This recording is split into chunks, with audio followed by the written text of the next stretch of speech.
Destiny 2's Iron Banner is back with a reprised version of the Jorum's Claw pulse rifle, but don't miss the updated perk pulls for Bite of the Fox, Hero's Burden, and the Wizened Rebuke.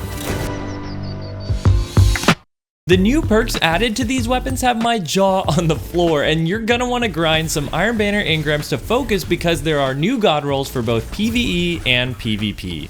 I'll start with Hero's Burden because there is one very massive addition that I got my hands on early, and I have been having the time of my life with this new perk. So leaving the perk pool is Vorpal, Eye of the Storm, Repulsor Brace, Well-Rounded, and Air Assault, but joining this season is Moving Target, Under Pressure, Destabilizing Rounds, Gut Shot Straight, and Dynamic Sway. Okay, Destabilizing Rounds. Hero's Burden is the only primary in the entire game to have this perk. Y'all, this is some of the most fun I have ever had in Destiny 2. I got the perk to drop from some Iron Banner engrams I saved, shout out to Fallout for the encouragement, and it's incredible on an SMG. No need for a Void Exotic, we've got Falcons at home. And when you mix Destabilizing Rounds with the Volatile Flow Orb perk from the seasonal artifact, you've truly got everything you could ever need for ad control. Destabilizing Rounds doesn't just make your weapon have volatile rounds, it creates a volatile explosion on a kill to make all enemies within 6.5 meters volatile. So you're not just doing the explosion damage, you're spreading volatile like it's poison to nearby enemies. You can run this outside of a Void subclass too. Just like Volatile Flow from the artifact gives you volatile rounds on orb pickup. But on the flip side, you can also double down on Void and run a Void subclass with it to synergize fragments and aspects. This is what I did for the raid, and I've been running Stylish Executioner to make me invis every time I destroy a volatile target. No Falcons needed, and when the artifact mod goes away next season, you'll still be able to get all those volatile explosions you love through this perk. Now the ammo's a bit of a problem on this SMG for PvE as you run through it really fast at 900 rounds per minute. But if you got Feeding Frenzy, as I lucked out with, you'll find that it really becomes a non-issue. So if you grind for anything this season of Iron Banner, I'm begging you to try to grab a Feeding Frenzy Destabilizing Rounds Hero's Burden. It's insanely fun and very fluid to integrate into your current Void build or run on a different subclass altogether. Some of the other perk change-ups for this one are a little odd. Eye of the Storm was a PvP favorite, and it's strange to see Repulsor Brace go when Destabilizing Rounds was added. It would have been really cool to see Destabilizing Rounds and Repulsor Brace together in different columns, but I understand how that would have been a little nuts. Adding Dynamic Sway is a big bump to the weapon. I wish we could have seen that in the third column so that we could have stacked it with Iron Reach, but now that Zen Moment has been changed for the increased flinch reduction, a Zen Moment Dynamic Sway combo could be pretty sick. I was even thinking about running Under Pressure with Dynamic Sway as the magazine is depleted so fast with this SMG. It's not going to compete at range with the new Trials of Osiris Immortal SMG running around, so you might as well double down on some other interesting things this SMG can do. All that said, do not sleep on it, go pick up a roll with Destabilizing Rounds this season. On to another banger, the Wizened Rebuke. Oh my gosh, this thing is juiced! It feels like someone saw my video on how Mid is Reckoning does everything Wizened can do but better and said, oh yeah, what about this? What a dream perk pull. So many great options with S tier god rolls for both PvE and PvP. The Wizened Rebuke is moving from a solid A tier straight into the S tier of fusion rifles in every activity. Leaving the perk pull is Cornered, Iron Gaze, Well-Rounded, Subsistence, and Moving Target, and being added is Fragile Focus, High Impact Reserves, Volt Shot, Shot Swap, and Offhand Strike. Nearly everything I could ever want on this fusion rifle is now available, and they got rid of everything I hated, so let's dive into what it means because I'm blown away. Okay, right off the bat, for PvP we've got a better version of Glacioclasm. The recent version of Glacio is so unique because it had Offhand Strike. Offhand Strike gives you a needle point accuracy cone at insane distances after you get a kill, which is insane on its own, but the problem with it on Glacioclasm was that Glacio had no charge time perks to help you get Offhand Strike going in the first place. It was just use this fusion at base and then go crazy. Wizened Rebuke fixes that with Backup Plan. I've talked about it a billion times on this channel, so I'm not going to go in depth, but high impacts are the one fusion archetype that Backup Plan is still great on. It 4-bolts any resilience level with the speed of an adaptive fusion like Burden of Guilt. So, with Offhand Strike in the third column, you can use Backup Plan in the fourth to whip out your fusion, get your fast 4-bolt kill, and then keep your fusion out and Offhand Strike someone 30 meters away from the hip. It is glorious. This is 100% the main role I will be searching for, but wait, we're not done yet. Offhand Strike in the 3rd column allows you to roll successful warm-up in the 4th, something else that Glacio couldn't do. So your first kill will be a bit of a pain with this setup, but after that you'll be firing faster than an adaptive frame fusion rifle, with 3 bolts to kill up to 9 resil, and reaching unimaginable distances from the hip. People get upset at YouTubers for using the word insane as clickbait, but this is insane. On top of all this, you've got the Skulking Wolf origin trait to let you stay off radar while you've got Offhand Strike active if you were low on health.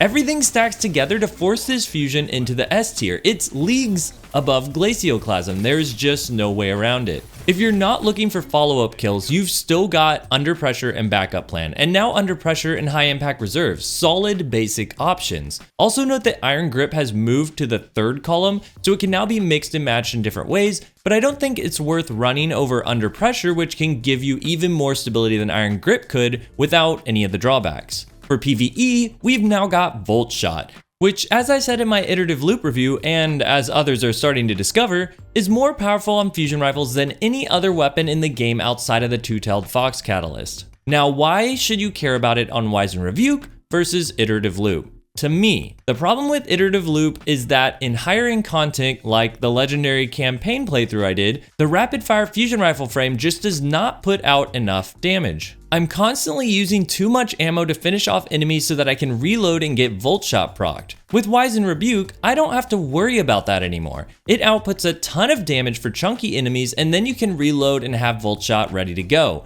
The one downside here is that there are no reload perks to help get Volt Shot going. Iterative Loop has Compulsive Reloader, but Wizened Rebuke has nothing in the 3rd column to help you get that reload off. So a Titan Barricade or a Hunter Dodge reload might become essential if you plan on running the weapon this way for PvE. Before we get to the Sniper and Pulse, quick reminder to subscribe if you haven't. I'm LegoLaFlash. I know a ton of you have been listening to me on the DCP and Destiny Massive Breakdowns podcast, and I wanted to remind you that subscribing and interacting here keeps my content going in all those places as well. Okay.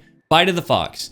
The returning kinetic aggressive frame sniper rifle returns with some great PvE options while maintaining its go-to PvP perks. It's lost hipfire grip for those who like to use their sniper rifle like a shotgun, but it does keep its snapshot opening shot PvP combo for the snappy feel and bonus 20 aim assist, extra range, and accuracy. It's even added no distractions in the 3rd column, so you can now go no distractions opening shot for the flinch resistance combined with the extra accuracy for a very deadly laning sniper rifle. I wouldn't recommend Iron Gaze because opening shot will give you just as much aim assist and give you range and accuracy benefits, whereas Iron Gaze will actually detract range from your stats. So I don't really see a reason to run that unless you plan on taking multiple rapid fire shots. Just keep in mind, this is an aggressive frame sniper, so you're not going to be shooting that fast to begin with.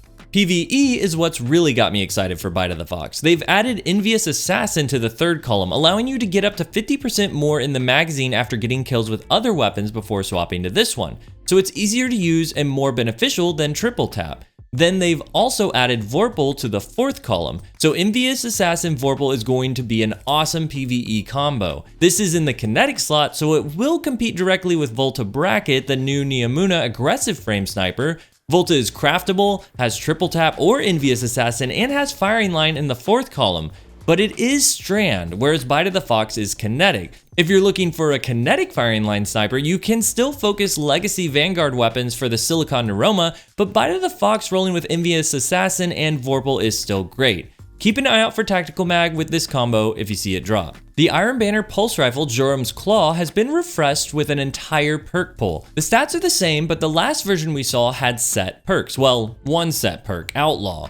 That said, the old version also had scopes, which allowed this pulse to push from 17 zoom all the way to 22. With this updated version, we will only have barrels, which could be a trade-off some enjoy, as some prefer the ability to use barrels to change recoil direction using chambered compensator, extended barrel, or the almighty arrowhead break. I'll come out and say I'm not a huge fan of adaptive frame pulse rifles. Against 10 Resil Guardians, they have the slowest time to kill value of 0.93 seconds out of all pulse rifles. But there are some pretty great perks here and some interesting combos. Right out of the gate, for PvE you've got a ton of damage perks: Incandescent, Golden Tricorn, Frenzy, and Kill Clip. This is a solar weapon, so my mind immediately goes to Path of Burning Steps on a Solar Titan. You can stack any of these perks with a 40% buff from Firewalker ×4 solar kills on that exotic, plus 22% more if you're running 3x Surge mods. So let's say you get Golden Tricorn ×2 going, which is incredibly easy to do on a solar subclass. You'll have a continuous 156% buff. Talk about an insta-delete. You could even just run Incandescent with Firewalker and Surge mods for a 70% buff with explosions. There is really no bad option. For PvE, the pairing with Outlaw in the third column will be amazing no matter which of these damage perks you choose in the fourth.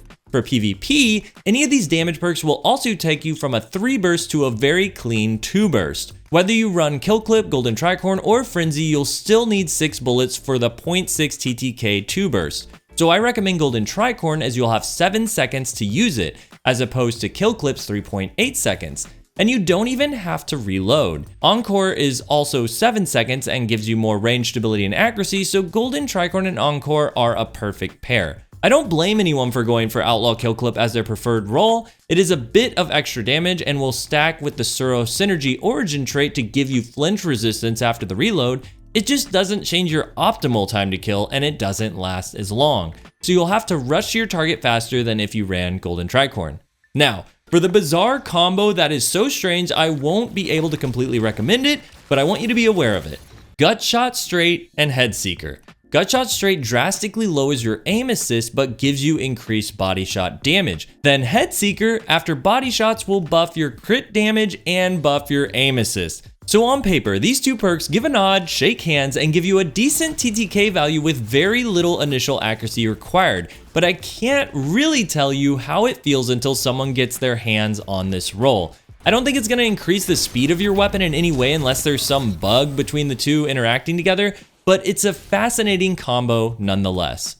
Iron Banner will appear 3 times this season, and Bungie's rotating the game type depending on which week it is. We'll have Iron Banner Control the first week, Eruption the second week, and then Fortress on the final week. So you can jump in there and do the most grinding on the week with your favorite mode. This should give us more opportunity to stack up our rep, grind out some engrams to focus, and hopefully have a little more fun doing it. There are no light level restrictions, so use what you like, try out some new guns as you get them, and let me know what your favorites are in the comments on Twitter or in my Discord, which is open to all. The Iron Banner weapon perk pools are relatively small compared to world drop weapons, so fingers crossed we all come out there with some decent drops.